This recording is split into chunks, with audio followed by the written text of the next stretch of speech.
Angel. We've got Angel here, sitting here. Thank you very much again, Angel. We're having doing a few little videos today. But someone I know, they said, well, they just couldn't get it because they didn't see Polaris and all that, and it was kind of wrong. It didn't fit in. They, like a lot of us have woken up, they didn't think that fitted in and everything. And so you explained it to me. So explain it again, dear Angel. All right. There's this thing, and I should have prepared it. I'm trying to do it now, called an astrolabe. Astrolabe, which is Latin for something, I'm sure. Okay, yeah, where's my picture? I could have done a screen share, but yeah, get off my screen. I don't want to get passwords. Keep using passwords. No, just let me see. I hate every time I try to use these things, they add some new function. I don't want passwords, and I don't want it to get passwords. I'm sorry. This is horrible that it's just not letting me go to a website. There we go. All right. See. It's done it again. It has. And the phone that I would use to show you is the one I'm using. So I can try to do a screen. It does. There's a thing called an astrolabe. You can go ahead and put it up on screen, whatever it is. They have one that's made out of cardboard, which is the one that I would suggest to do the experiment. You take the thing, you tear this thing apart, and you just look at all the stars as one big mess. Okay. Now I have them all as one big mess. Only they're not quite in the shape I like, but it's what I got.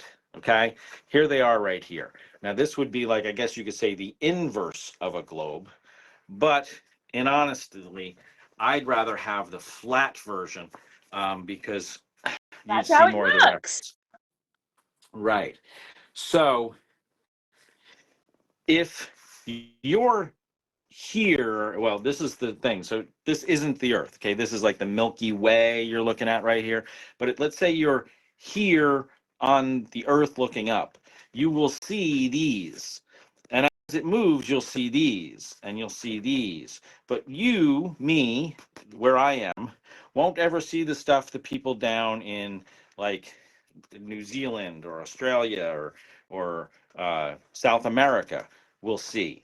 That doesn't mean that they're not charted. This whole thing right here is pretty much set in stone, or in this case it's laminated onto a piece of whatever this stuff. Yeah, plastic, vinyl. But either way, these don't move. These are what are called the fixed stars, as referred to in the Bible. The wandering stars, those are going to be like Jupiter and Saturn, Mercury, Venus, Mars, the moon, the sun, and I believe Naturu. How do you pronounce that? The dark sun? I don't know. I just call it the dark sun. Okay, we'll call it the dark sun. Those are the wandering stars. So they, to my understanding, are the ones that are tracked by the Antikythera mechanism. So the Antikythera tracks them. So how can we not acknowledge them? And I think if you want to, visualize things like this, you don't not see it because it's on the other side of the globe. You don't not see it because it's out of your visual range. Well, you can only see for so far. Right, you can only see so far, no matter what. But that doesn't mean it doesn't exist, and it doesn't mean it's not mapped. None of this is guesswork. All of this, everything I'm holding in my hand here, this is all pretty much set in stone. You can look at it now. We can look at it 20 years from now. We could look at it 100 years ago. And these are all going to be the same, and we can use them as reference, and we've been using them as reference for navigation. That tells you something, doesn't it? Using them with sextants and other things for a long time. So it is not, there should be very little to no guesswork. We don't see the Southern Cross, do we? We don't, because we're not far enough south. I don't see the Northern Lights because I'm not far enough north. That doesn't mean they don't exist. And that doesn't mean they're not recreatable. And that doesn't mean they're not a real physical thing that happen. You can't deny what it's like saying you never see a shooting star. There's one. What was that? Oh, you know, these are things, these are celestial events. They do occur. They are very well documented. And someone who says that just because they haven't seen the Northern Star, they can't see the Big Dipper, that they think it's poppycock.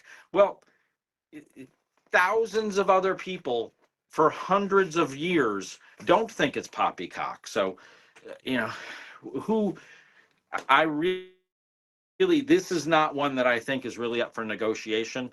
The star charts are the star charts, and regardless of the shape of anything, they are very well documented, and you can use them to feel your way around. And if you know where you are, even if you don't know, you're in the middle of some ocean somewhere, to the ball, just some ocean somewhere. If I can find my bearing, I get my chart, and I know this way is towards the Northern Star. All I have to do is go that way if I want to go north, or that, I get my bearing and I know where I'm going because I understand how to read it. And we know they all go around here. So you can find, I don't know where it is on here. In fact, this is something I was never, little bit of history here. I thought that the celestial thing, what was your rising sign, what was your setting sign, what is your earth, what is your Sagittarius, the Taurus, what do you call those things? Oh, the Your sign. astrology. Your I always thought that stuff was poppycock, bogus, because it was always passed off that way. The church even kind of passes off that way, when really it shouldn't be, because if we understood it, if instead of saying January, February, March, we say I was born in Jupiter rising, blah blah blah, you could use that with stellarium and or an astrolabe or something else to tell when you were born. It doesn't matter what calendar you're using, because the movements of the celestial bodies are on a set pattern. And if you know when they were, and I showed you that the set pattern resets every 500 years. So if you live 500 years, it's like if we based our New Year's around Halley's Comet, okay? That means every 72 years would be New Year's. In this case, every 500 years was New Year's. So some people see Halley's Comet twice in their life. You're not going to see it 3 times unless you live to be 150 years old. So it ain't going to happen.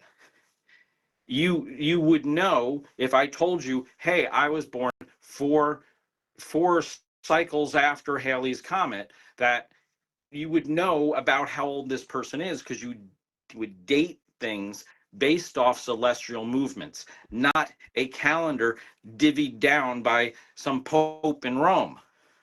God bless the Pope. Anyway, we have given our reading, knowledge, movement of time away to our government. Our government dictates us what the time is. They say, oh, we're going to skip a second here and leap year there. And they are playing with time when we should read time from nature. They shouldn't dictate it. They like it that way so they can synchronize raids on houses and stuff, coordinated in different countries simultaneously. But nature doesn't care about that. Noon is noon everywhere at noon. The real length of a day isn't exactly 24 hours because of that whole skewing a bit each day. You mean with the bit we were talking about before, with the time? With how to calculate it based on the movement, either the true way all the math works, everything synchronizes, the Antikythera mechanism, the measurement of the foot, everything synchronizes if we calculate our year as 365.222 days. We can work that in synchronization with the foot to calculate the movements of all the celestial bodies if we measured it all in relationship to not the sun. The sun is a variable in the mix. The fixed stars are the map, the clock, the face of the clock under which we should be measuring time. The sun is a variable. It is as if we measure time, calculating everything from the hour hand on a clock. We don't. We should calculate time basing it off the face of the clock. And the day doesn't have to be 24 hours to the penny, because nature, you're just using it as a mathematical equation to calculate movements. And nature isn't going to be 24 hours exactly on the calculations.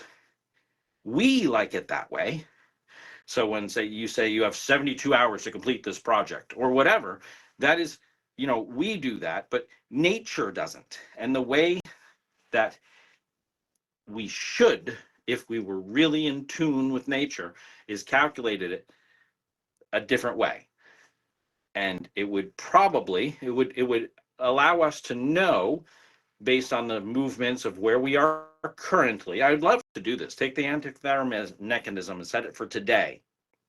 And then we know the positioning of certain stars in the Bible at the birth of Christ. Go back to then and see what that length of time is.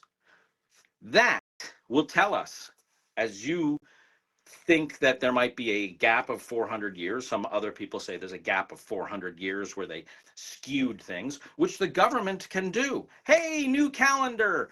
I already showed you how they're trying to do it current day by using current era. Current era started about 4,000 years BC, but yet they're erasing that from history and calling BCE and CE and smacking that on top of AD and BC. I know, how, when you've had that time for all those years, would they change that? Well, how could you one day just go right now, that not example BC? the example I just gave you right now, okay, of changing BCE and CE and AD and BC. If they do that in one generation, one clock cycle of kids in school, time, current era will now have started 2,000 years ago instead of started 6,000 years ago. You see, we just truncated right there. In 20 years, we will have just they're like lost. trying to get almost rid of the past. And Yes, we will. We have just truncated 4,000 years very cleanly, very easily, very quietly. And when people my age die, who is there to dispute that? We can bring in a calendar, a brand new calendar. Oh, we don't like the Jewish calendar, the Hebrew calendar, this calendar, that. The Roman Catholics bring in a calendar, and here is the calendar. They tell you the time. They tell you the date. They could tell you anything. Who is there at this point? We have been using this Roman Catholic calendar since hypothetically especially as we are smoke screened, and a lot of people believe we've been to space and all that kind of stuff. So it's hard, isn't it? Because if you've got the people believing that, then they're going to believe anything, aren't they? You don't have to believe what I'm saying. It's their story. We started using the Roman Catholic calendar approximately 700 years after the death of Christ, hypothetically, right? So at that time, they said, oh, we're year 700. Somebody there set that clock cycle.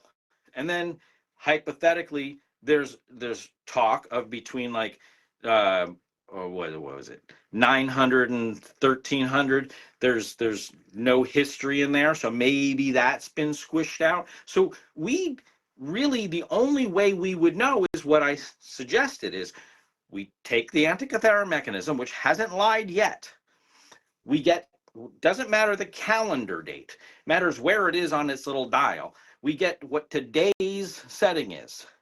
And then we know the settings because they talk about it in the Bible of where the primary celestial bodies were from the birth of Christ. We dial it back to that setting and we look at that deviation. That tells us how far we are from what it says in the Bible. And if that doesn't marry up with the Roman Catholic Church, I think NASA Or is it Roman Catholics? Who do we get to slap? The Pope just died. Who do we get to fight? Let's go back to the He meter. said something years ago, right? Dave Marsh, if you remember him, he looked up getting the moon phases, and NASA gave him it was NASA information. They gave you the next 500 year eclipses or something, whatever it was, 5 moonrises, 500 years. So we must be in a simulation, really, because they could map, and you know that they mapped out eclipses in the 1800s. They could map them out, so they were clever enough to be able to do that then. That's because, honestly, I believe on the 13th level, sub-level of the Vatican Library, in room 33, they on shelf, who knows, it says, hey, this is the math. It's gonna marry the Antikythera mechanism, which the scientists admit is accurate. So let's accept that as a given. It is accurate. It uses math in the form of gears. It's an analog computer to calculate the movements. So it's not gonna lie. The people, whoever gave your friend the 500 years into the future, they knew the math, but they're probably the people who did it, the ones that actually got the answer. They're either working with the messed up numbers with NASA and a lot of slide rules. They're going crazy with the slide rules there because they got to do heavy duty math, or they're actually using the simple math of the Antikythera mechanism, which could probably be put into Java, and we can calculate exactly where things are, not using a calendar, but using the calendar of the device. And we can see how many years, rotations, however you want to calculate it, because it's going to be rotations of this, not rotations of this, but it'll tell us with uncanny accuracy how many rotations back to the time of the birth of Christ, which we'll probably find out was in September, not December, but that's because they, Vincent, not Vincent, the one pope that consolidated, Constantine, that consolidated all the holidays, so that ironically enough, a bunch of the holidays fell on top of pagan holidays, so they had to skew the birth of Christ there so they could slaughter children on Christmas. Anyway, so they have been telling us the time, but the Antikythera mechanism will tell us the duration, how many cycles, which I will suggest to you is years. It's years within a close enough things, because it's years within like 6 minutes. Every year we're off by like 6 minutes. Or I really think it's more like. Imagine. So what's 3,000? Say 3,000. Just pick a number. 3,000. What's 3,000 times 6 minutes? Well, I mean, it's a day or two. It's enough that we had to move some of they had to change the calendar in the 1500s, because they realized that when the day that the pagans use doesn't care about the calendar, they care about the position of the sun. The pagans are looking for when the sun hits the solstice and starts spinning back, when it crosses the equator down, when it stops and comes back, when it crosses the equator again. Those are their 4 cardinal things. They don't care what the calendar says. They don't care that it says Easter is on April 20th. They say Easter is when the sun is passing, I believe it's passing north. Yeah, it would be passing north across the equator. That is Easter. That is Ishtar Day. When that happens, that is Ishtar Day. And we can calculate that with uncanniness using stellarium, using the Antikythera mechanism, or very simply, since that's one of the 0 days, using the math that I've pointed out and suggested that is inherent in all of it, because the Antikythera mechanism is only using gears. They're finite numbers. We can calculate it. There's not a lot of guesswork to it. And they've admitted that it is correct, more correct than even NASA. But it all backs off of the fixed Just stars, explain it not again the then. sun. It doesn't matter. You know, if you're in the south, you're not going to see the north. We don't see the southern star. So it's where you're positioned. It doesn't mean the stars Right. aren't there. Now, there's It going to just be means someone in between, like someone, let's say uh, uh, Mexico. They might be able to see both, but they won't be able to see the northern star, and they won't be able to see that you have those three constellations down south that only people way down south can see. right. I know enough about star stuff to be dangerous, but not enough to be accurate. I understand. I have a sextant. I know someone that knows how to use it. And when I was a teenager on a sailboat in the middle of a lake, well, it was up in New York. He sat there for half a night and showed me how to use the thing. And I got a good glimpse of it.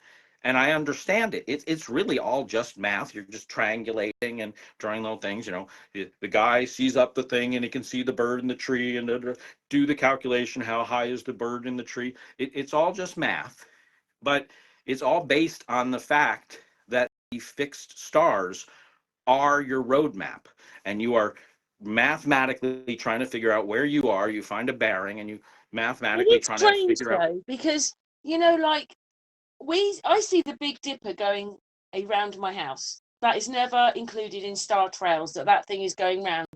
It's doing a square thing round. It goes to edges and turns round. In America, you get You the don't Big have it as a Dipper. swipe. It actually makes turns. Yes, the whole stars turn round. I've made videos about it.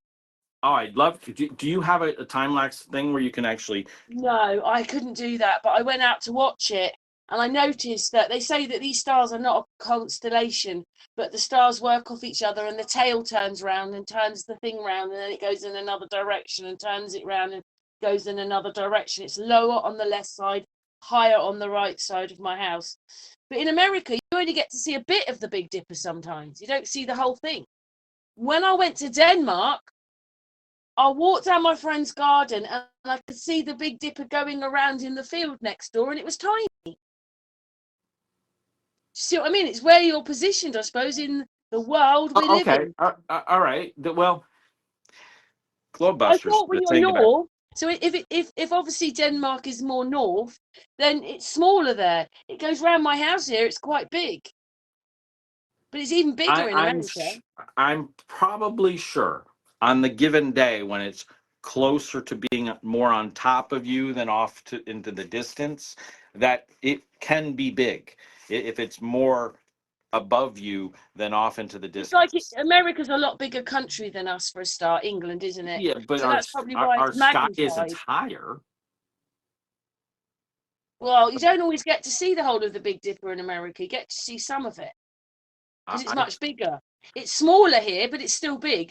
You go to Denmark, it's a lot smaller. Do you see what I mean? So it obviously depends where you are. Well, and also when this thing is rotating. There are The things that are sky, the sky's moving. this thing. Yeah, well, this thing is fixed.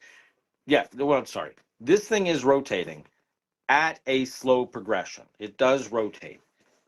Um, that is kind of how you can tell time is where you are on here. And that's the other thing about your sign, your Sagittarius, your whatever you are, is that tells approximately when you were. It tells your birth. They didn't care back in however long ago the system was created. Who cares if today is your birthday or you are approximately 56 years old? It doesn't matter because they're not, oh, your driver's license expires at midnight on this day. No, it's like, hey, it's time to pull the fields. How do you know? Well, there was a red moon last month, which means that there was a lot of blah blah in the air, and so this is the time, soon as the moon is here, that we know is the right time to start picking, because the moon affects a lot of things that grow, and it pulls flowers at night and things like that. So a lot of your farm work. Everyone was really farm work. They weren't sitting there. They weren't lawyers. They weren't ambulance chasers. They were, when do you farm? When do you hunt? When the bear doesn't sit there and look at a calendar. The bear knows, temperature right. Ooh, red sun. Ooh, time to go out. You know, it doesn't look at a calendar. It looks at things around it. It looks at nature. It gets its answers from nature. And we don't. We get our answers from our iPhone. But if we recognized and took into awe and appreciated the system that somebody created, it would be great. Yeah, so that's all we need to do on that one. Because basically, the stars are there. It just depends where you are on the map. Yes. And the map is very fixed. Someone can't say they don't believe that there's a North Star because they can't see it because they're in South America. So because I can't see the Southern Star, I say it doesn't exist. Right. It does exist. But there is a map.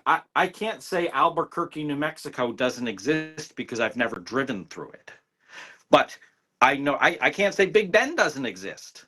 I know Big Ben exists. I know Big Ben is there. I've seen it on millions of movies. But aside from that, I know it's there because I know people have seen it. I've heard firsthand. You've probably seen it. I've never seen it. I've never been even in the country. However, I can't say I don't believe in Big Ben because I'm that obtuse. There's no other word I can stick there. Yeah, There are you're some not the things that only are, one in the world. There's loads of us, and we all see different things. I can tell you Area 51 exists. There are certain things that are just given, even though I haven't been there. I know it exists. Shall we stop the video now then for this one? Go for it. Thank you so much for explaining that, Angel. There you go.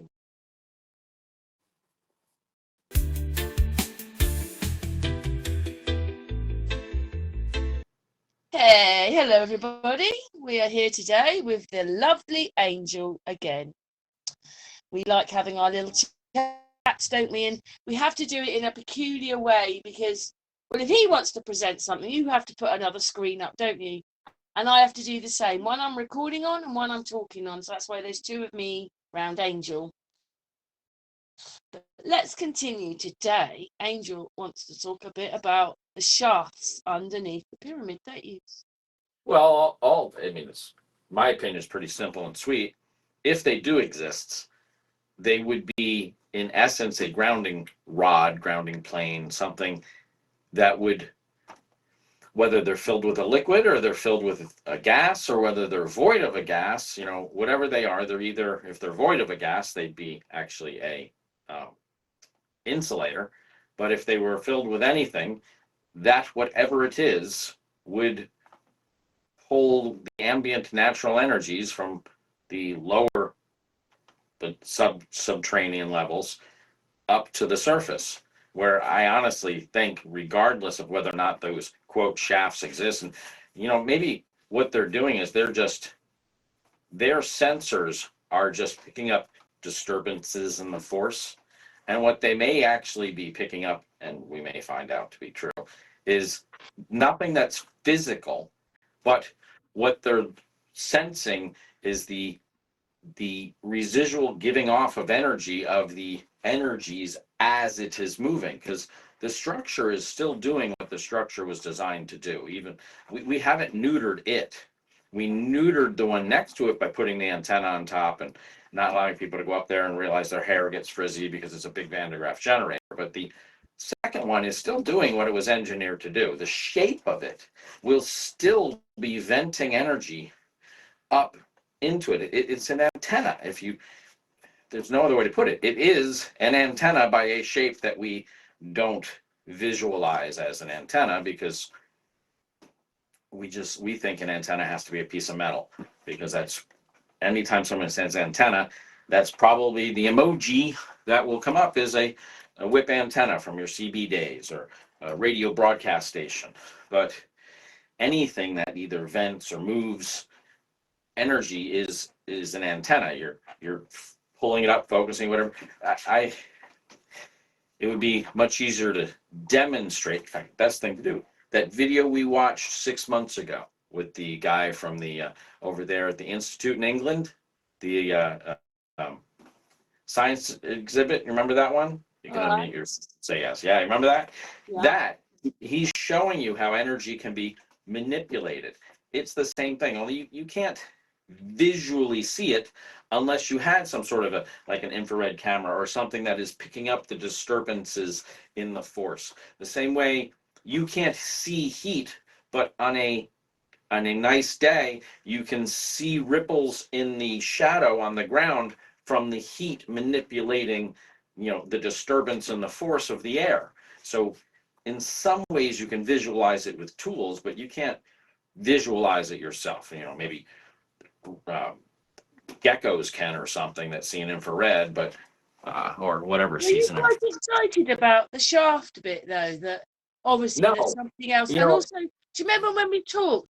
Don't they? Mhm. They built all that land up there. Yeah. They put all the land on there and made the pyramids in it. Yes, I do believe the whole area is terraformed, and this is my tinfoil hat here.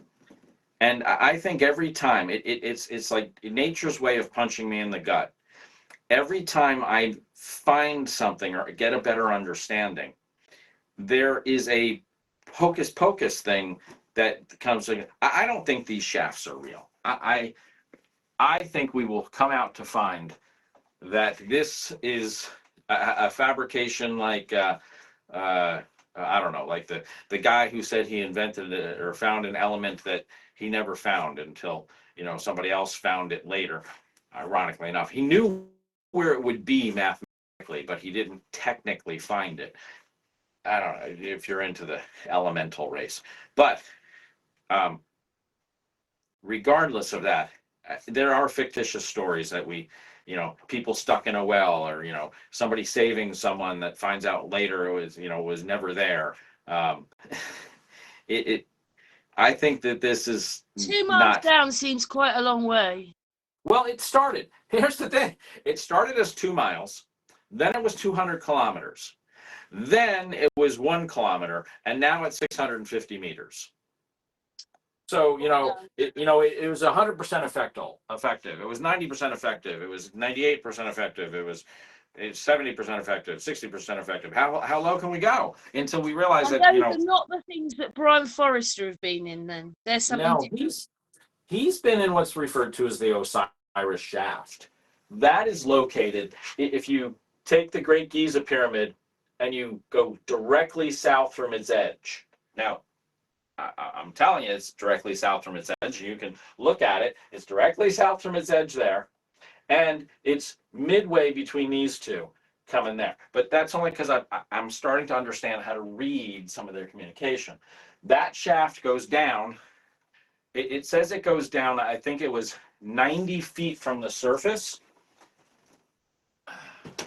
So it goes from about 40 feet above sea level to negative 50 feet below sea level. Now, I'm still trying to find out, because I can't get real answers, how deep is the deepest part of the third structure. It goes down, and people have pictures and stuff, but I can't really get a true answer there. But when I do, I think we're going to find out that You put a little video out, which I copied your little video and put it out on the channel when you're talking about that you didn't think it was real. yes, I honestly, the way it keeps changing, and I also understand what they're doing is they are throwing radio waves and sound down into the ground, and they are getting an echo back. They are looking at like I said, I explained to you the water on top of the thing. You're looking at the shadows on the bottom. You're looking at the echoes. You're reading from the echoes. You're reading from a Rorschach test, and you're guessing. Now, with sonar and doing that on a prenatal scan, you know what a human hand looks like. So if you see three fingers, you know the other two were there, you just didn't get the good image. Because you know what you're looking at, therefore you can see pieces of it. Or if you see three fingers, you're like, oh, you got a lizard coming out. What amazes me with that video can, is they show you it as if you're standing at all, you can see the bottom of it and you're looking at the whole thing. How can they do that? well, depending on what image you're referring to, I'd suggest you CGI. But the one that Brian Forster goes in, and there's a one that came out about 2 months ago. This guy who got 100 hours in the Giza I pyramid. think Have you you were seen that talking video? about that last It's Saturday when we were talking. right. You can Google that up. It came out about 2 months ago, maybe a month and a half, 2 months ago. 100. It's this blonde kid that has way too much money in sponsorship, but he got into there, and I would really like if someone would give them a GoPro and just let them walk around. Stop doing your clip cuts. I want to see every inch of the thing. I don't want to see only the areas you want to show me. Show me as you're climbing up into there. I want to see all the elevations because, well, I'm not going to say why because I don't want someone to cover up what I'm looking for. That's the other problem is every time what was it going about the shafts there? As soon as I started to understand what they're doing to manipulate the elements within here. Your screen's just gone. You've gone to green. I see your back That's now. one of the problems with using my phone is that people call me.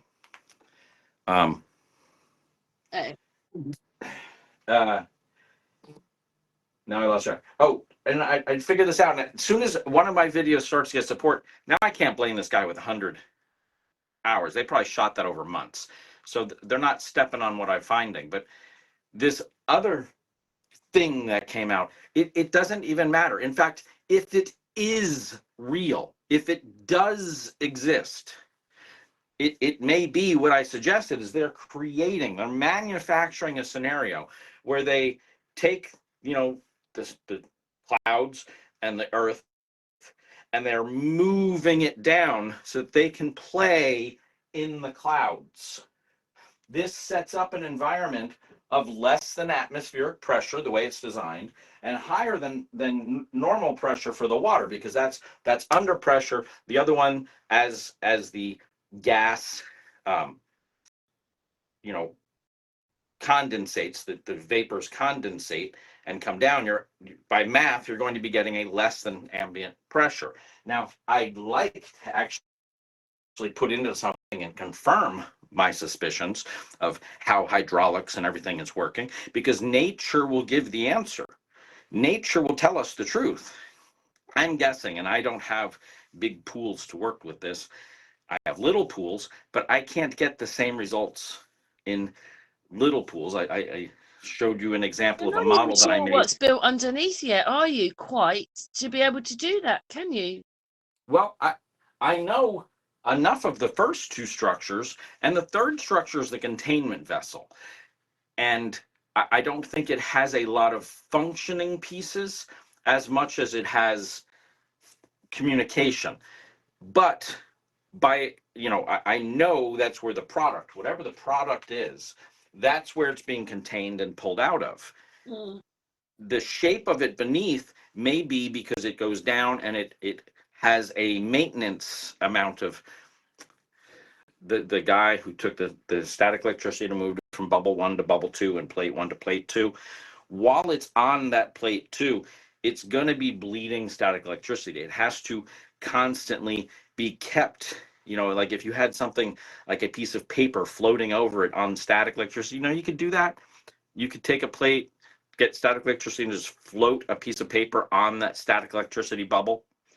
You can do the inverse by taking a dish pan, putting foil on the top of it, or the type you can see through, and rub it and get it charged, and then the paper on the inside will come up and stick to the top. You can play, with gravity by manipulating with static electricity. But I was going with it somewhere with this. Oh, the maintenance. If you're going to have that there, you have to constantly keep maintaining that. And the third structure, I believe, is the maintenance. That's why it is the smoothest of them. It's designed to be the normal average. Right. It can never be more than the first structure, and it can never be less than the second structure. It's right in the middle. And they did that by constructing it in such a way that one is venting, one is collecting, and the other one is always going to be in between. Always. The nature will do that. You know, Right. you know, anyone who understands how static electricity works and can like mentally picture it, you know, if you have one area over here which is designed to collect more than the normal, and one area where it's designed to vent it, then the other one is going to be in between. And that is the ground, the neutral, the control, that is the containment vessel. The other two are what they're using to manipulate it. They're bouncing it back and forth between high static and I think it's actually high frequency, less electrons, but it really depends on how you imagine the electronic model that we have with the things going around. But I picture it as a soup. Water doesn't, you know, you see water boiling in spots when it's boiling, and then all of a sudden it gets to the spot where it quiets down, and then all the water starts boiling. It reaches that peak point. That is what they are doing, is manipulating this to a spot where it is the perfect environment for whatever the compound or element, whichever one it is, that they are looking to get. It's either, you know, like liquid helium, liquid hydrogen, that's an element that is compressed, like liquid, you know, nitrogen, all that stuff that we do. We get the gas to condensate and then collect it, and then it's easier to maintain as a liquid. I believe the center one, whatever it is, that's collecting the condensation, and then it's maintained in the third structure. But it has to be one of a few things, because nature is only giving us, with the math that they're playing with, is hydrogen, oxygen, and nitrogen. And I throw nitrogen in because 78% of the air we breathe is nitrogen. So within this containment vessel, those are the three primary gases we're working with.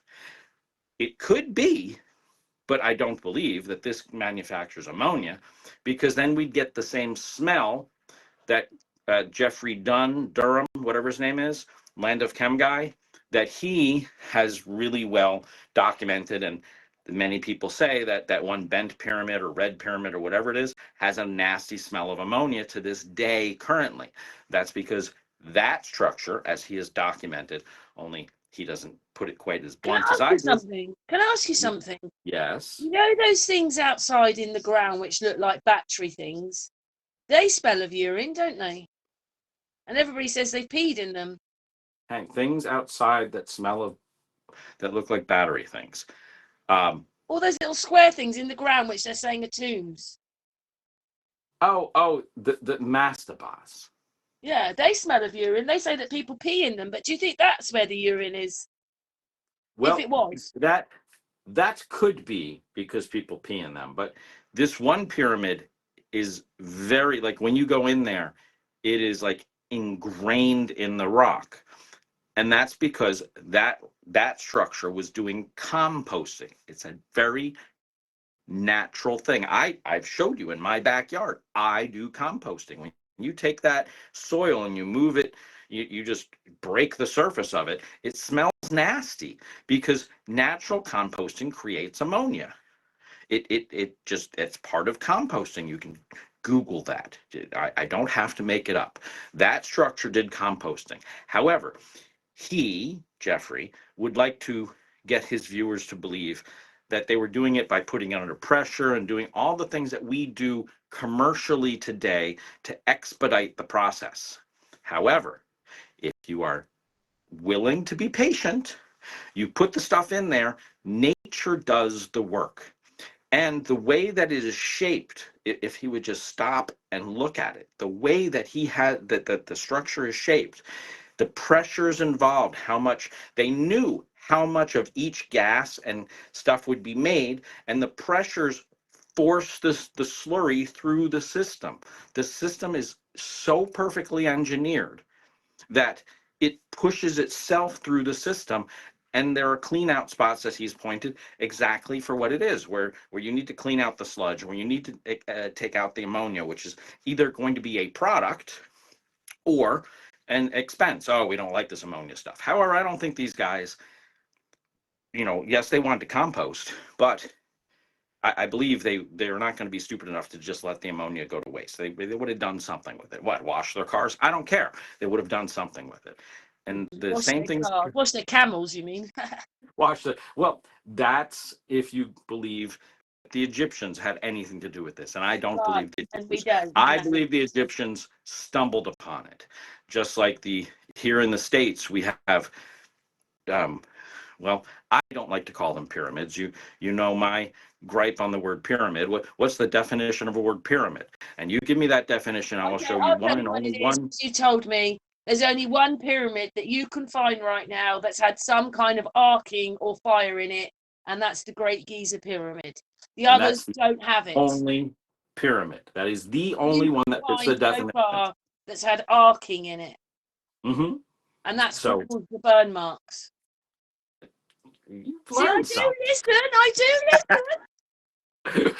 So, um, there are other monolithic structures that fit into Karl Marx the code that are mathematically engineered with shapes to relay information if you believe in it. Just But like do you think that they have examined any of these other pyramids to find that? Just asking, like have they been in like they've been in the Great Giza and found another pyramid that does the same thing? They're if, not if testing them the same, are they? They're not inside them, and I if don't they know. have, I don't honestly know of it. Um, there are the ones that are over in on the Giza Plateau that why there it goes. See that I just want to make that that's Morse code. Okay, it is a very well established set of frequencies and patterns that honestly, since it's translated primarily from English, because the Mr. Morris was over there in the UK, I believe, when it was invented, designed, created.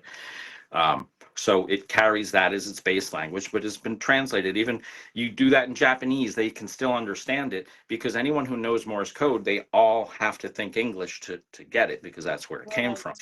Just like sign language. Okay. There might be sign language in Japan, but ASL, which is what 90% of anyone who, if you know sign language, you know ASL, the person down there doing their thing in the bottom of the corner. That is a set standard. There are set standards. As long as you have a set standard, it's a language, it's communication. Karl Monk pointed out how to read from altitude. It tells you these people had the art of flight. I believe they were dirigibles. I also think they did have some flight. The Sakara bird and things like that have showed Also, you don't forget the that's ones in South America who look like they've got platforms to land on. okay. That's because I believe they were using dirigibles. And you say, oh, they wouldn't have known about hydrogen. I tell you, the Great Giza Pyramid proves to you they knew about hydrogen. So and if we go deeper, I believe when we get into it and we actually pay attention, one of the things about the Heisman and Fleiss or whatever it was, the cold fusion debacle back in the 90s, now relabeled as low energy nuclear reactions. One of the side effects of when they were doing that, when they were forcing that energy through there, is they would get a percentage of helium as a result. Now, I would not be surprised in the slightest if we find out that this exact setup is going to kick the hydrogen into helium by having an extra amount of electrons, and some of them are actually going to be protons without the electron. And I think they're going to do what they do in a soup, where the proton changes its polarity and connects together, and then that's how they get the deuteriums and all that stuff, by extra neutrons. The only way to get that is by making a mixture and letting nature switch, because nature will switch automatically. Just like if you have too many of one sex frogs, nature will change over to the other one, except for if you throw atrazine into it and then they're all male, they're all gay, and well, you don't get any more frogs. Great way to cull the population of frogs, eh? Anyway, nature will do this. I think they're setting up a soup to create what we today call low energy nuclear reactions. These are things that are happening on the inside of the elements. if you go with the periodic table with the ball model. I look at the elements as more of toroidal shapes snapping together with magnetic fields, but it's harder to fit those puzzle pieces together mentally, so we can stick with the high school, ball model of electrons. I'm fine with that too, because Can I say something? yes. Well, a while ago, I noticed it, and then I made a video about it. So just bear with me just for a moment. Mm-hmm. So we did lots of hangouts with artists about how the mountains could have been made. Electrical arcings, a huge electrical arcing comes in. It's like it happens in seconds, bang, and then there's a mountain. So what it looks like is that the Himalayas, it happened to them, and on top of that was a sea. And then when that happened and the mountains went up, it just made all the water come out, and it went everywhere. It all went down in China. It went down into the Middle East. It went down Right. into the top of Africa and everything. And And you can almost see where right. the water was swirling around. It was And big there's masses of water. The water went right yeah, across to and there's a guy Spain, named Randall and then Carlson who there also must points be that out. He points it out, if you take a look at things on a macro level, it's like looking at an anthill if you poured water on it, and you can see how the yeah. So water traversed basically, down. listen. The water went to about the middle of Spain. It created the Caspian Sea, the Black Sea, and the Mediterranean. It would have flooded everywhere. Most of us would have been killed, especially over coming down when the water was coming down into the whole of Africa and the Middle East and all that. And I was just wondering so it would have created a lot of sand, and then the waters left eventually, and that's maybe why they were covered in sand, where the water had been. Do you think water has been in there and just sort of destroyed it? So it wasn't that it broke down; it got destroyed with a mass of water, and We're now the talking water's not there because the water's seeped out. we're talking about the pyramids. Yeah. Um, I do not believe that there was a massive flood that has overcome them. I think we'd have seen more damage to the surrounding structures if that had occurred. I also think that the sand that was on top of everything, all the mastabas and stuff, was there because the mastabas, I feel again later, and the reason I pointed out Morse code, and I was going to also touch on Braille because it's the same exact thing. The Braille is the six digits, and it's set up in a binary format. Anyway, the mastabas, I believe, once we understand what is happening, those are going to be more like Braille. At this point, I don't think they have a lot of function, although in some areas where they go down and jet through things, I think it was a mixture of function and communication, just how some of the other things are. But they hid communication. I'm going to say hid because it was under sand, just like the area in the subterranean section was actually under rock. But just The saying, area to in the actually make the pyramids, it would have been a massive, great thing, wouldn't it? Because they put all the well, sand there and then built the pyramids in them, or earth, whatever you want to call it. well, to say a massive great thing, I mean, yes, I see the Hoover Dam, which is, to my understanding, the exact same square footage as the Great Giza Pyramid. And that was a great undertaking. But now the Aswan Dam is like 5 times its size. So that would overtake all the construction on the plateau. So if that was a massive undertaking, then the plateau is less than that. So, but it depends on where you see your, somebody who works for Halliburton, building a city is no problem. Somebody who doesn't, building a shed in your backyard is an undertaking. So it depends on what level you work to what would be massive. If potentially the creators of the structure were people who did terraforming as like a side job, that may not have been a massive undertaking. However, regardless of the size of the job and what it is, I'm really focused on how it would function if we apply standard, normal and I'm just changing the environment. I'm not changing the structure, just changing the environment. I'm adding water where I think water should have been, and nature does everything else. I no hocus pocus. I don't have to make up hocus pocus. But yes, I think it would have been a big undertaking. I tell you, I'm not going to build one. It would be a big, massive undertaking for me to construct one of these. I definitely, that would be a big thing. Well, they had to be very well, technical in the whole thing. So I agree. They were here, very. does it? It doesn't fit in with where they're saying horses and carts and stuff like that. That doesn't fit in. I do not believe that. I'm going with Graham Hancock that we are a civilization of amnesia. I tell you right now, Karen, you tell me anybody else on this earth who can tell you where we got the foot from. And I'm going to tell you that we got the foot because a mathematical calculation of the year, 365.222 days, as the Sumerians and a couple of other, other ancient civilizations believed, times 360. That number, 131,479,920, you take that, that is how many divisions of the equator. That is your foot.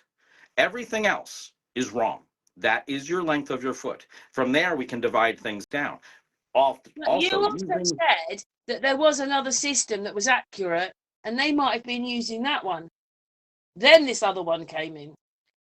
Well, there are systems that work on top of and with that, the cubit, which is using the sun and as it traverses as a length of measurement. But all of these are consistent with nature.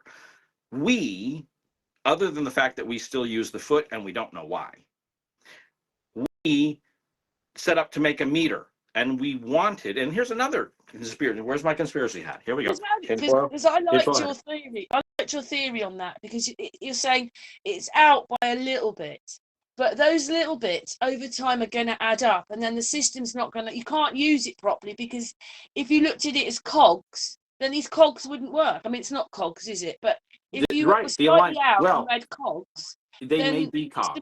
It won't work. It depending on how big the deception is of where we live and what we exist in. It is quite possible that our sun and moon and all those things up there, they are rotating on a mechanical device that is projecting, like a big it's like a merry-go-round up there, sort of. That's the way I explained it. Carry on. I'll get with that. But it could be that there is a mechanicalness to it. However, these people of years past created the Antikythera mechanism, which they calculated, and whether or not it's cogs, mathematically, it works, where they created a gear system that with great precision tracks all of the movements. All of the math will not work if we use NASA's numbers. If we use the numbers that they used back then, we would be able to get. I'm glad you said that. Things are. We would get a better understanding, and no one could ever tell us the time. We would read the time, just like, what was it? That there was a joke in school that you don't tell time, time tells you. You look at a clock. I was wondering, although, it's a great big system we're in, this is why they make us covered in cloud. I mean, right now we've got beautiful weather. I told you we're only 1,000 miles from the Antarctic Circle. It's lovely. There's not been a cloud in the sky for about 2 or 3 days now. So if they left things alone, our summer is probably now. This is our summer because everything's out, isn't it? All right. A world without clouds is unnatural. Now, some people may love it, and it's great golf days, and they can always have, going to the beach. But if you don't have clouds and you don't have precipitation, the whole circle of life doesn't exist. You don't get rain, you don't get flowers, you don't get growth. The sun, the moons. We get much more of our fair share of that. It rains quite a lot here sometimes. Yes, England and where it sits and how the clouds move and all that stuff. Before we were geoengineering, it was always damp, just like Seattle is. Washington, Seattle is. It's like it rains there 370 days a year, because some days it rains twice. But there is so much rain in Seattle, and you're probably at the same altitude, and we probably can find other areas like Wisconsin and stuff like that where we probably find it rains a lot, and that's just because of nature. Move Well, somewhere else I if you don't said like that the we rain. live on But what I'm plateaus, doesn't it? So I suppose it's where you live on what plateau to the temperature and the sun and but in Australia, in the summer, their sun is low, whereas in our summer, our sun is high to make right, the but warm weather. It's low in doesn't Australia. doesn't their rain also fall from the earth to the clouds since they're upside down? Oh, sorry. But Very funny, Angel. but what I'm getting at is before we did geoengineering, it's not natural to have a month without clouds. You know, college kids might love it Where's for your spring screen? We've breaks, lost your. That's it. Yeah, we've lost. That's it. You're back now. but that's not natural when that occurs. You may love it, but it's not natural. Nature is going to have a mixture of stuff. We're going to have the climate changing within certain variations constantly. The people in Florida aren't normally going to get ice storms, and the people in Nova Scotia aren't going to get like 300 110-degree days. So, Do you but think the temperature might have been different there years ago when they had the pyramids? Like it was different. The well, weather has changed a little bit. I guarantee that there has been some change because this system would not work without a flourish of water. Now, granted, we put the Aswan Dam and a couple of other dams in there, and we've tamed the Nile River. And you have photos and videos yourself of like not even a century ago where there was water right to the paws of the Sphinx. So if that same water flow was more of a norm instead of an occurrence every now and then because we've tamed the Nile River, that that area would be more wet and flourishing, and it wouldn't be a Because desert. there are But we seas that were out there that are just deserts now. But when I looked it up, they said the Russians took the water for their people and it dried up that sea. well we have changed over the course of time. We have moved rivers. We have moved rivers. We have emptied lakes. We have done things that were really large changes to areas of the surface of the earth. I'm not going to say we haven't, but if we don't do Halliburton sized projects, nature will kind of keep us at a steady norm. You're not going to get, one day it's 110 degrees there and the next day it's winter. It nature will keep a steady variation, but you're never going to have months with no clouds unless you're in like Saudi Arabia or something where it's probably so hot the clouds can't even form. I'm guessing. I don't live there, and I don't really look at structures, but I know that precipitation will go Dubai is up. another one. They They will probably don't get form much into rain in clouds, and Dubai. then they will come down. And if you believe in the McKinney science, it's all the movement of electrons which changes everything. And we are living in an electrical world. We are. You can't change that. Electricity is new to us, and I say that in the last 100 years. Again, we didn't really have electricity 100 years ago. There was the fight between Edison and Tesla and half a dozen other people, to be honest with you, but probably 2 dozen. But up until recently, electricity was not something we tamed and controlled. So Well, understanding and don't you? You get visualizing, electricity out of the ground. yes, there are what's called earth batteries, and you can get about a volt and a half, which is enough to charge your cell phone these days. Can I We just talked say that about the that too. screen just told me we've got just 15 under minutes. 15 minutes, yeah, for this one. True.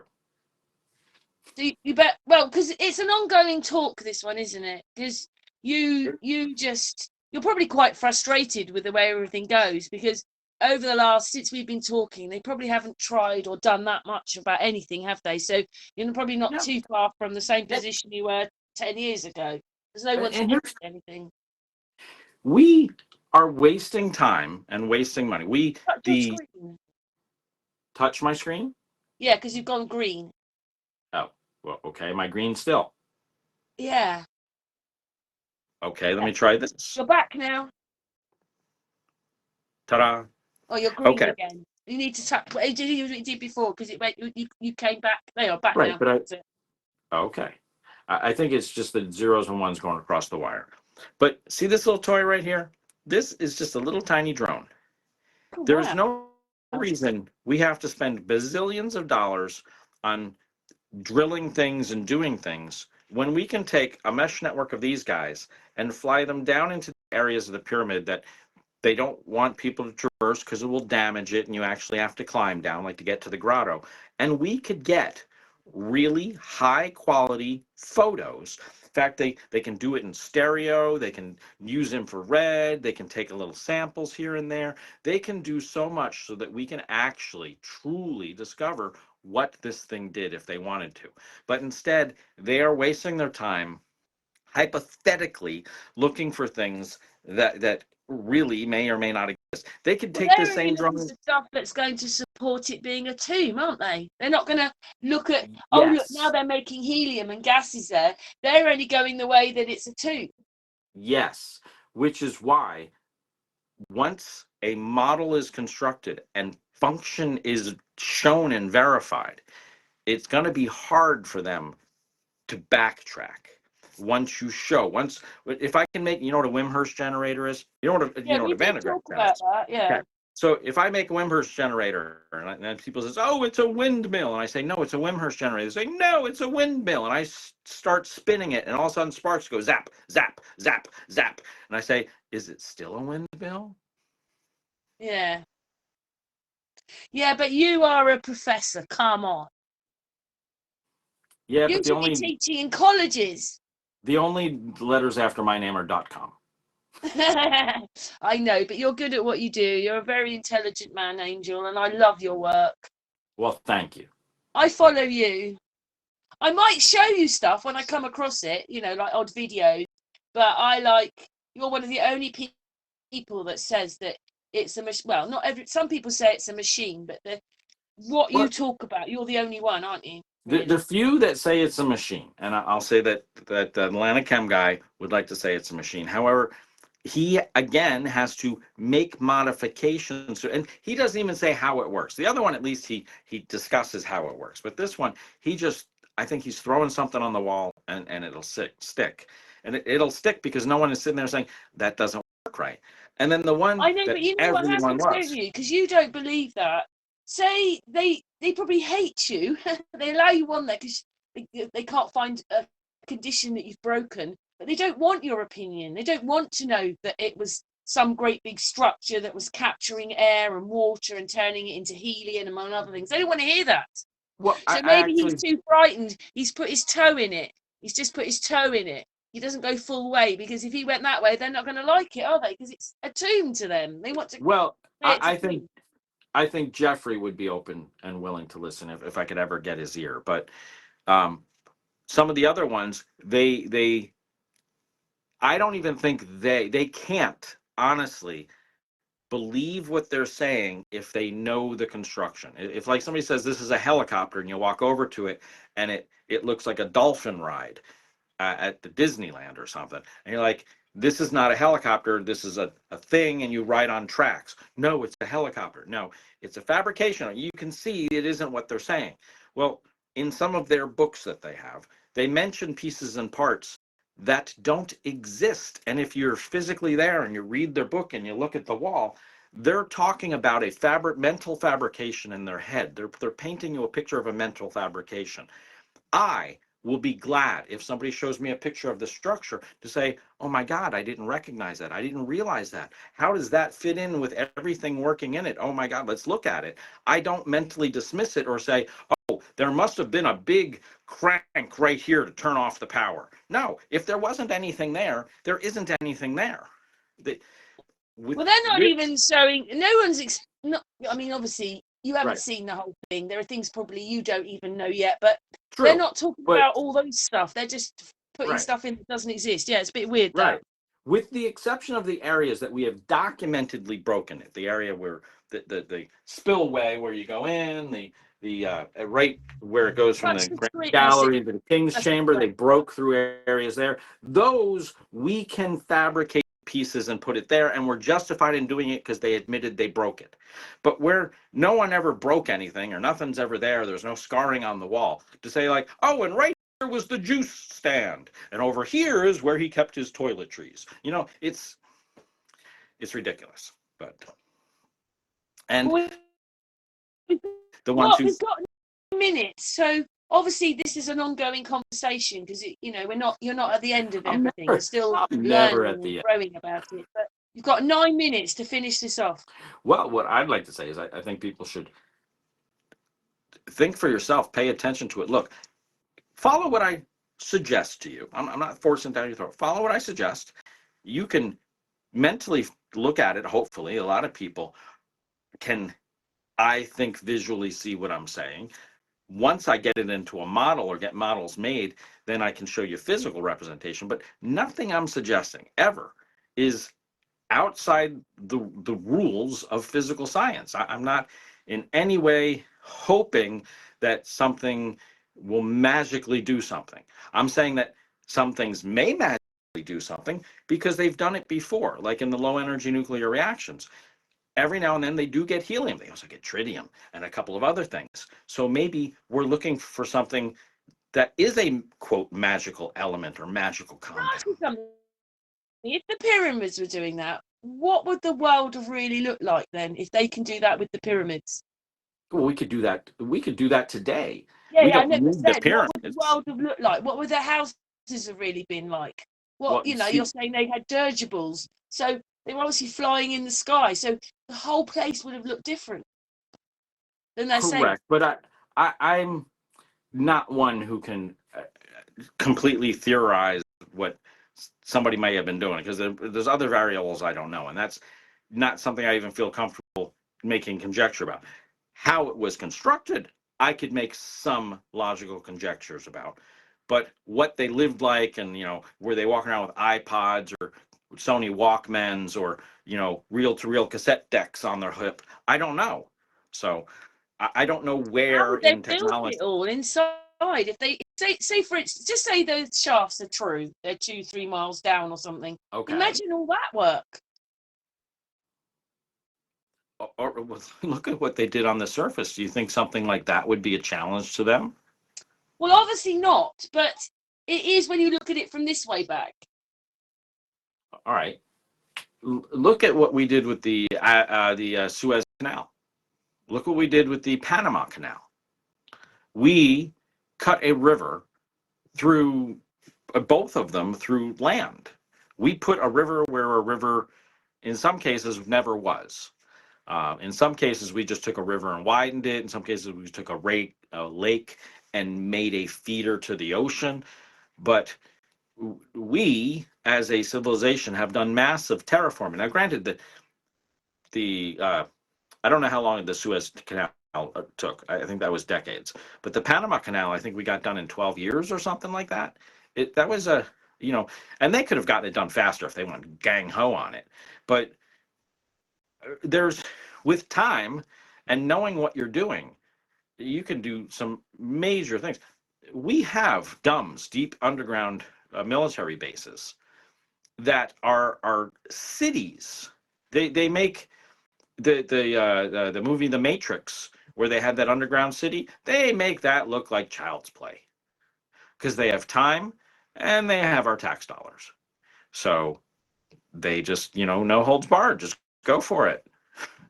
Make me a city underground. So there's. I mean, obviously, I'm just letting you know we've got 5 minutes, but just because that it cuts out then. Is it frustrating though not to have been further along, if you know what I mean? Well, here I'll give you a frustrating one, and I'd like to play a mind game with you and your viewers. If I walked up to a bunch of say 10-year-olds, and I gave them all a piece of paper and a pencil, and hopefully they know how to write, but who knows? And I said, I would like you to write me a story about Christopher Kringle. and I gave them 15 minutes and I collect the pieces of paper. I bet you 60% of them were going to be telling me what they want for Christmas. They're going to be telling me about Rudolph. They're going to be telling me about snow sleds and cookies and milk and touching the nose and all this other crap. Nothing about Christopher Kringle, a guy who lived in Sweden and was actually, or not Sweden, Norway, or something like that, and did good things and was hence given the name Saint Christopher Kringle or whatever the heck it was by the church. But people have a different view because that's what they've been fed. They don't know anything about the real person behind what it is. Now, we could also say Christopher Kringle or Santa Claus is actually part of Krampus, which was an evil side of the things where people would put their kids out the same way they did with the lump of coal, which is where it came from. They would put their orphans out and they would get a lump of coal as a thank you for giving them a new slave for their coal mines. But those are the evil sides of Christmas, and where some of the lumps of coal and Krampus and all those other stories came from. They were a culmination. But none of that, all those facts, I've almost said nothing about Christopher Kringle. So when I go to people and I ask them about the pyramid, they start telling me about pharaohs and thises and that's and star alignments, and they don't. It's like the Jedi. I have to unlearn you of everything you have learned before I can even start talking to you. I told you when I went to UCLA, when I was living in California, I sat down with some of the brains. I figured I'm talking with people who put pumpkins in liquid nitrogen and drop it off the thing. And, they're doing risky business type stuff where they're, making science projects in their dreams. Okay. I want to talk to these people and actually get some real information. I sat there. I got 2 minutes, I see. I sat there.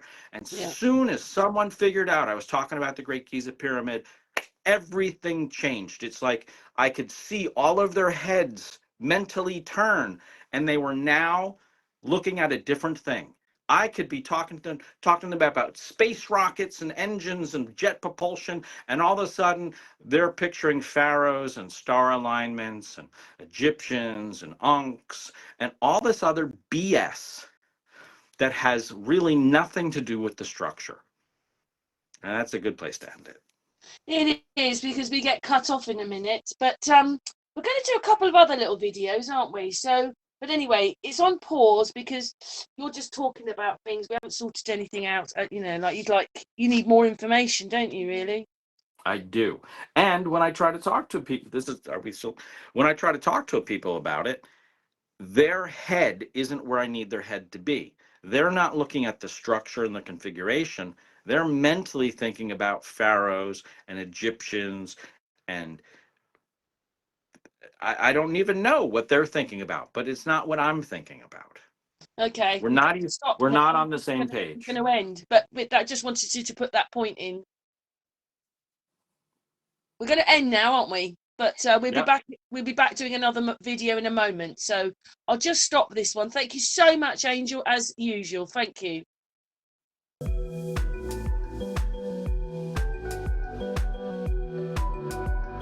Starting again. All right, here we go. Hey, we're back with Angel. We're making a few videos today. We've done the stars. We've done the shafts as far as we can go under the pyramids. And now we're going to, Angel said, well, what is it you want to say or ask? And I thought originally that maybe the pyramids were to make oxygen. Well, that's a byproduct. Do you know what I mean? Maybe there wasn't air here and they made oxygen. And that's why there's so many. Well, but if a pyramid was designed to make oxygen, that's fine. Can you just come a little bit closer, because you've moved away from the speaker now? Just a bit closer. Sit down. What if I sit? I'm way back there. Oh. If I can't really say yes to that, because I've seen none of them that have a configuration that alludes me to that. Now, to be honest with you, well, to be honest, I think it was even before that. But then I saw that film with Arnie when he went to Mars, and the aliens had made those machines which they Well, turned on, which made oxygen. But I'm just saying yeah, but maybe it was a bit like that. But you're saying no, it's not. So there you go. A, that was a movie. Yes, B, I know it was, but I what? already had that idea. I just thought maybe they were to do something to the place Right, we right. live in. They started it off or But look something. at what they did. Look at what they did. They took something which I think were heaters and put them into frozen something, a lake of frozen something. That frozen something was probably frozen oxygen, frozen liquid oxygen, and hence it was cooking it. And but they had to have a source. If you look at what it did, they dropped something into a block of what looked like ice, and if it was a block of frozen liquid oxygen and you put a heater into it, that's great. But that would mean that you would have a something set up where, since it had already taken place, you'd have a big void where the block of frozen ice used to be, and you'd have something that went down into it that was heaters, and you would see the But infrastructure that's that. crazy, isn't it? Because I work somewhere in Newbury. They made these flats for the old people. They're probably about 15 years old now, and they use rods in the ground to get electricity. Why aren't we using that? That would be so much better, Well, eco-friendly, the whole thing. The earth I, provides us with the electricity. yes, Why aren't we doing that? but that goes back to this Wait a little minute, wait a device minute. here. You're green at the moment. Come on, Coming, picture, come back. You're green. I He's like just being I green. can, on my phone. I can see that Angel's trying to show us something. It's gone I'm a green. frog. I'm a frog. Yeah, you're a green frog with a V on it. Am I still You have to green? touch. Can you touch the screen? I'm touching the screen. Hang on. Does it come back? There you go. Now do it. Okay. This right here is a solar panel. Okay. See it? Yeah. All right. It has a USB port on it. Okay. This would not have helped anybody more than a decade ago. Well, maybe a decade and a half ago. All right. Because the USB port we didn't even know about. And it only gives out 5 volts at fairly low amperage. It would have been useless to anybody if I gave this to somebody. If I gave this to me in 1990, it would have done nothing because even the LED hadn't been perfected yet, and we wouldn't have enough power to get. I would this right here, the light that turns on. How do I get the light to turn on? There it is. Come on. Well, there's supposed to be a way I can get this light on the front to turn on, but it's not turning on. It's supposed to be a flashlight too. Oh, there it goes. You know what? The battery's probably dead enough that it's not turning on. Anyway, it the power coming out of the LED right there is a tiny bit of trickle amounts of power that we use today to get stuff done. So today, an earth battery where you put copper into one side and I think steel into the other, and you put a wire between them, you're going to get a trickle amount of electricity. That same trickle amount of electricity today can be utilized to run low voltage LEDs and stuff like that. But 10, 20 years ago, it was a parlor trick. And I suggest to you that the only thing it could have done, and had done, was you put a silver coin on one side and some other coin on the other side, and you put it into a little bit of slight acid, lemon juice, something like that. The silver will start to come, and you put the anode on one side and the cathode on the other. The silver will start to go through the water and coat the other side. And that is how you do electroplating. You put it in there, you can let it sit there for 2, 3 months, 4 months, 5 months until it's enough, like a plant. There's enough of it that you can't tell that it used to be a copper penny. Now it looks like a silver penny. And in days of old, that would have been laundering. That secret, that little tiny secret there, that use of electricity, which I will suggest to you that the church knew, which is why most of your steeples are metal. The church made colloidal silver. That was holy water. That's why you just sprinkle it on people and put a little bit in it and touch it to your head. That little bit of holy water, that silver, colloidal silver holy water, was a secret known to the church and the Templars and the powers that wanted it, and it was a security through obscurity. No one needed to know about electricity. If you taught them about electricity and how to play with it, you've just gave them the tools to steal money from you. So that was a secret that no one really wanted to let out of the bag. Now, nowadays, our money isn't even money. It's It's monopoly currency. money. Our You money know is what as well? currency. There's so many things we don't know. Like they use cold fusion on things. It might even have a fire, but that fire's not hot. It's cold. Um, and then we have that horrible day in 2001. You know, we Okay, don't quite know what happened there on that day. Everything happened, but the things that they're using, even like going to space, they don't have to use rockets anymore. They've got far more technology, but they give us rockets. I So get we that, but don't know everything, do we, about what could be really there and they've kept from us. cold fusion has less to do with the physical temperature and more to do with the physical extreme of the temperature. That's it. Yeah, tell me about that. Fusion takes place at thousands of degrees, where cold fusion takes place at maybe a few hundred degrees. That's why it's referred to as cold. It's not cold as cold to the touch. There are chemical reactions that will What produce I'm a saying fire is, we that don't are quite actually understand all that and what right, they've done to us using that. right. But But there are things that maybe we still don't understand that they were using in the pyramid days. You know, like you're we don't know them anymore. right, but you're confusing terms that we ourselves made semi-deceptively. The word cold fusion doesn't mean that it's like cold to the touch, but Okay. there are endothermic reactions that are cold instead of hot.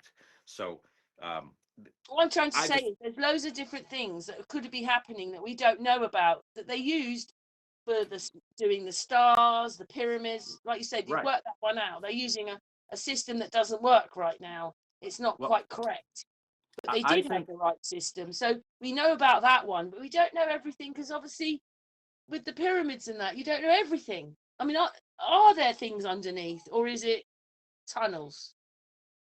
well again, whether they're tunnels Touch the or screen. whether they're structures, it's not going to really make many or a large change to it won't make any change to the physical construction that is Touch the screen, evident and Chris. that we That's coming do back. know about. Coming back now. That's it. Sorry, carry on. Sorry. You're back now. Right. But whether what's underneath it, whether there's a lava flow, whether there's 10 miles down is a huge iron block of That would be amazing because in Russia they can only get 8 miles down. okay. See if you could Again, go 10 miles down, then I they're more amazing than we are because they could go further. I think it's poppycock. But if Right. it exists, it doesn't change, modify the configuration of what we do know of the structure. So what we do know is what I think is best for us to really focus on, what we do know, what is evident, what is not up for negotiation.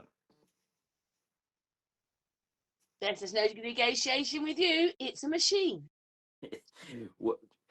Even if it's not a machine, it's I look at it as like a big sand castle, and you pour water in here and you watch the water flow through it.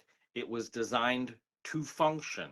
The water doesn't just flow through it, you know, blindly, like down a chute. It actually quarantines it and does things. And just by the fact, just the primary structure, the Great Giza Pyramid, that one, it would serve no other purpose. And it works perfectly to quarantine heavy water.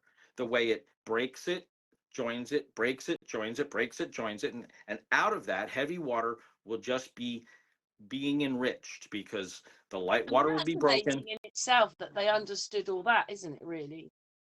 Right, just right there, just that one piece of it. And that's just one piece. We haven't even gotten to the second structure.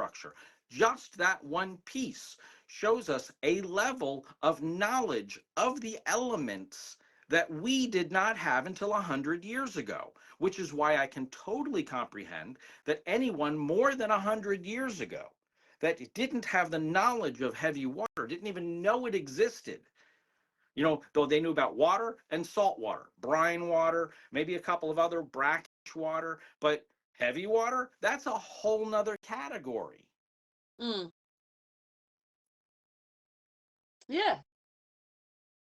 Basically, what we need to do is we all need to turn into scientists, our own scientists, to work it out. But we do have lovely Angel who talks about it. Well, also people need to focus on what they admit. I don't, nothing I'm saying is anything that I have to manufacture. I don't have to say, hey, I want to speculate that there's another form of water that every one in every 6,000 droplets of water by volume is heavy water, and that we can refine, enrich, whatever word you want to talk about, whatever word you want to use. They knew that by taking the regular water and electrolyzing it, that if you do that repetitively, the heavy water has a stronger bond, and that bond won't, the I lighter think water they breaks probably first. knew in the early 1800s because those people, they call them the Victorians, but they ruined a lot of stuff, but and pretending they built it when they didn't. But they were using electricity to baths for people to cure them. That I, you know, I wouldn't even put that past it. There's one, if you want to go into fringe, one of my videos that was taken down. I told you I had a few videos taken down. One of them that was just taken down, like maybe a year ago, that had been up for decades, is this guy who used to live where I lived in Southern California, in Costa Mesa, California. His name was Bob Beck, and I forget how he came across it. I think he was playing with petri dishes or something like that. But basically, if you take the human body and you just put a tiny bit of electricity across your body, not enough to hurt you, but it's enough that it basically kills parasites and bacteria. It gives them a little jolt. Like a Like, rice machine, in other words.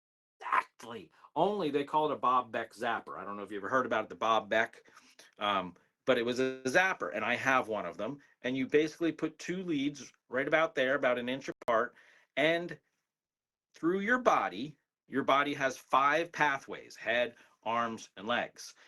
And it takes 8 minutes for blood to get from your heart out and back again. So if I put something across here and I leave it there for 2 hours, every drop of blood will have passed through my body. And what you do is you just put a little bit of electricity through there, and as the blood passes through there, it kills parasites and bacteria within your body. Now, this is exactly what Tesla did for Samuel Clemens, Mark Twain. Only what Mark Twain said about it, his thing is the only thing he did, the only thing his machine did was it gave me the shits. That's his quote. And I'll tell you that's exactly what it's supposed to do, because as you zap those parasites and bacteria within your body then flushes them out, and it comes out of your body as the shits. You're flushing all those bacteria out of your body. Mm. Now, that's done with, as Bob Beck said, you know, he used a 9-volt battery. He said you can cure people with a 9-volt battery. It cured lots of things, because soon as you get parasites and bacteria out of your blood, same thing ivermectin does, by the way. As soon as you get those parasites and bacteria out of your blood, then your body can start to flow better. If you got a bunch of deers and stuff hanging out in the streets, it's hard to drive up and down the street when you got deers and a giraffe every now and then, and maybe a kangaroo crossing the street. They're in the way. But if you can get all that stuff out of the way, all that bacteria and parasites out of the way, then the blood can flow better and stuff can Something go else through as there without well. the back.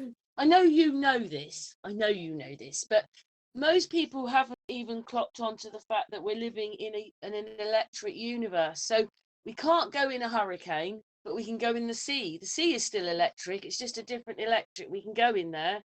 And maybe that's why salty seas were good for people. That's why they wanted to go for healing. They'd go to the salty seas. But then you've got electricity in the ground. The air is electric. You've got 2 electric pulses in you.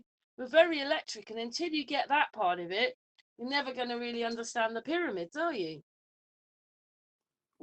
Well, I can show you the pyramids in a model format and stimulate it without using static electricity. They used nature's energy, but using the exact same form on a smaller scale, I can stimulate it just using using external, like a battery. I can just hook up a battery to it, a 9-volt battery. That I can hook up a AA battery to it, and it would work. Just to show that this will work with low voltage. A 9-volt battery will just speed it up, but just a 1.2-volt battery. In fact, I'm going to suggest to you that the reason that the Earth battery works and the reason it works at the voltage it works is because that is the energy of the meniscus of water, 1.23 mega electron volts of energy. That is the surface tension of the water.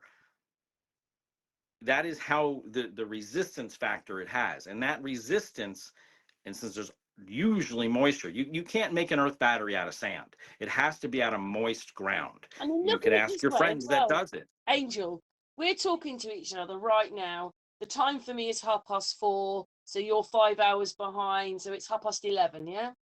Yes. We're talking to each other on internet. There's no delay whatsoever. It's incredible. I'm sure there's probably a little delay. It's very little. I can almost not tell. If there is a delay, I can't tell it. It's so small. But even that's incredible, isn't it? I can see you. You're thousands of miles away from me, but I can see you. What we're living in, or some of the stuff they use, is quite incredible. Even a television getting a picture on that. I am in awe. Stepping back real quick, I had a friend whose father, when he came into this world, he said to his son before he passed, he said, when I came into this world, the fastest thing on the earth was a locomotive. Now we have jet fighters. I'm going to be in awe at what you progressed to, or I forget I just remember the first part.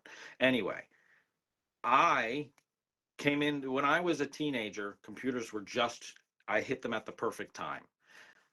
I have watched them grow, and I both like what I see, being like,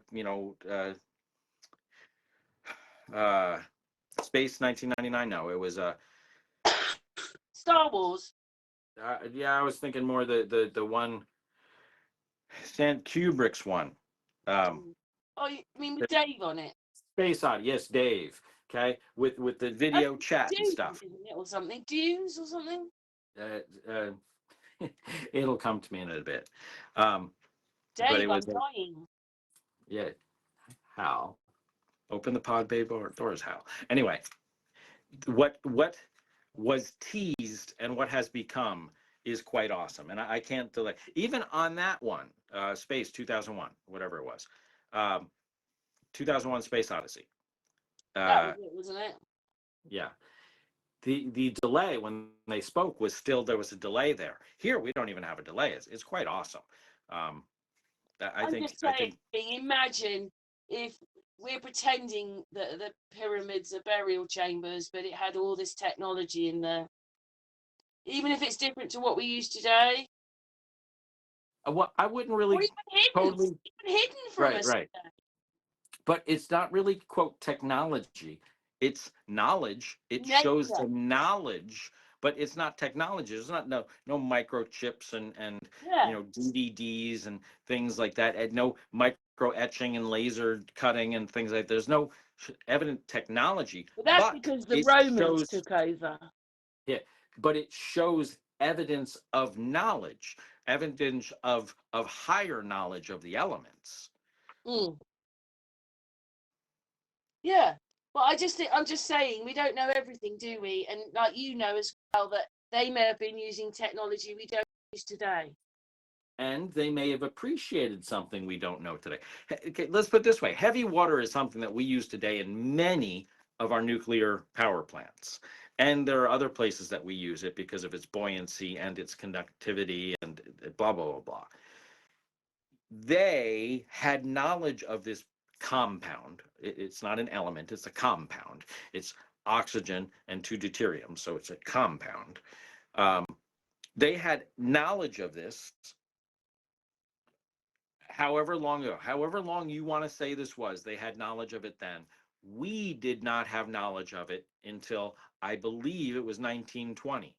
We can we can probably ask Alexa, when was heavy water, when was deuterium, and as such heavy water discovered. I don't have a. Let me Google that. Yeah, Unless it asks me. Angel has every iPhone, probably different computer systems, new and I'm old. That's like a workshop in there. iPhone 4, 5, 7. This is a 13. No, it's a 12. This is a 12. Uh, when did we discover? I'm going to say deuterium because if I say heavy water, it gets certain Oh, do terms. you know something? I can't show you, but there's all these kites flying around my house. They're just at roof level. Loads of them just flying right past my house. 1931. So it hasn't even been 100 years yet. Okay, we discovered deuterium in 1931. Not even 100 years ago, and these guys had a brick machine that utilized it, quarantined it, and utilized it, and we didn't know about it till 100 years ago. So who was more advanced? They were. That's what I said to you. What would the world have looked like with them in it, with their technology? I hear you. And that's, I didn't even think to look that up. I know we discovered hydrogen in 1640 or something like that, and then we discovered You know where the oxygen one was down the road from me at Bowood House. I think But that was most of in the like house is gone, 1640 or something like that. and I'm the wing sorry, of it's left. And it 1740. said the person in there worked out what oxygen was, and that was in the 1700s, I think. 1740, I believe. Yeah, I try to down the keep my road from timeline. me, Bowood All House. everything we are discovering, we didn't know about hydrogen until 400 years ago. We didn't know about oxygen until about 300 years ago. We didn't know about heavy water until 100 years ago, and these guys were using it. Yeah. And if you don't want to believe that they were, I will rebuild the exact same configuration and show you how it works. Just like you were in high school. You can start with the Great Giza Pyramid. That one just does deuterium. From there, we can branch over into the other ones. Because while you're just making deuterium in here, they also have it, as we discussed, at a different pressure than atmospheric pressure. So they're skewing some of the variables in the environment so that the compound they get is actually more of what they want and less of what we get at ambient. They wouldn't have skewed the environment unless it Something. helped Why them. did they make the big pile and then put the pyramids in them? Why couldn't they have dug out the ground? Is it because it was so hard or something? Well, that would be speculation. I can't. Whether Why do you they, think they put all the earth there and then put the pyramids in them? well, to answer that, they needed, the whole system needed to be quarantined from nature the best they could. They needed to control the environment because just like the Large Hadron Collider, and here in the United States, we have a radio telescope out in like North Carolina or something like that. And for like I think it's like 50, 70 miles around it, you can't use a walkie-talkie, cell phone, cordless phone. You can't use a ham radio. You can't use uh, certain garage door openers because these guys hypothetically have like a stethoscope on the the ionosphere or whatever there. Anybody who uses a garage door remote, they hear Ted down the street just opened his garage. So they say no radios, and you get in trouble, and they can track you down with their little SWR meters if you get out there. So there's no radios around allowed in this area. It's called the radio free quiet zone. I may have mentioned this to you because I actually want to go there, because all your internet is hardwired. All your internet is hardwired. All your phones are hardwired. No cell phones, no pagers, none of that stuff. What no, towns are no near there iPhones. then? Huh? What towns are near this place then? Just you can pop up Google radio free quiet zone in the United States. I'll have to look that It's up. hang on. I'm trying to. We've got 6 minutes, Angel. All right. Well, I'm trying to type as fast as I can here. Here, I'll even talk it. Oh, come on. Don't allow. Stop that. I don't use this thing enough and it yells at me every time I try to do something. Radio Free Quiet Zone America. I didn't really need to put America, but okay. It's okay, we have 2 telescopes. This was probably somewhere in Washington D.C., I betcha. But it's that area where that star is, wherever that is. And you're not at West Virginia. It's in West Virginia. You're sure it'll probably say somewhere the the length of it. 13,000 square miles. Wow. All right. Okay. And in that area, when you pass billboards that say at this point you must off your cell phone. At this point you must do this. And about a mile up the road is people who know that if you didn't, because they have radio receivers, and like you have something on in your car. Oh, I don't think you can even use some of the satellite radios Wow. because like North Star, whatever that, it's 2-way. It communicates back and forth. So some people aren't even allowed to drive their vehicles in there. They can't have certain vehicles in there either. I think diesel vehicles make too much static or something. Um, they're very Wow. they're very picky about what goes in there. But luckily, it's all a bunch of farmland, uh, and you got a bunch of Quaker people, and they're using old tractors that don't have all the newfangled stuff on them. So it's I want to go there because it seems to be more of a quaint area. I get to go over there and relax because when I'm done with this, I'm gonna just kind of like how Carl Monk did his. He put it up there for the world to see. Once I've got it figured out, I'm going to put it up there for the world to see, and then I'm done with it. I mean, I'm done. I'm next project.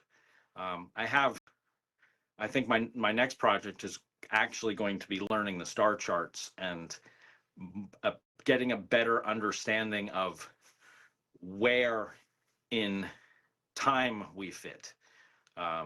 Paying less attention to the calendars and more attention to the antikythera mechanism and how time was calculated back when time was calculated using those methods.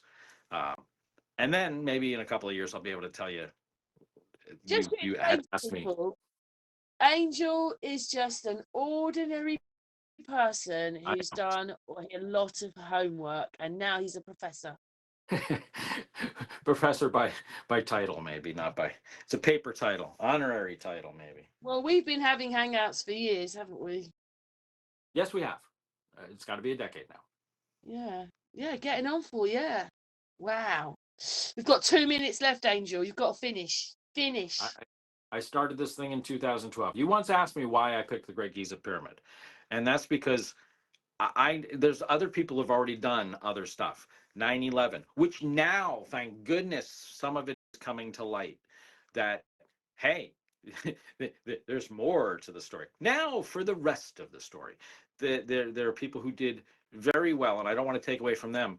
Our Oklahoma City scam, the Weaver scenario, and the whole how Clinton's kind of fit into all of it, and it was all to stop what eventually came to light, the smuggling of drugs into Mena, Arkansas, Barry Seal, and all that other stuff. It all came to light, but people had to die to make it come to light. What was I going to? So I wanted to attack something which was in your face, and I really thought this one was obvious enough to me that the cover story didn't hold water. It didn't hold water, and I wanted something that held water.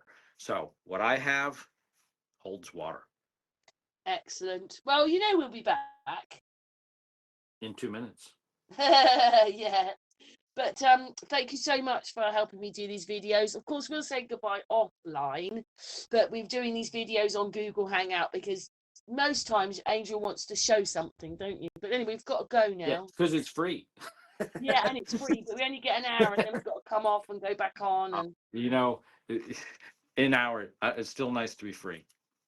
but anyway, I appreciate you having these talks with us, Angel. You're welcome. You're the green frog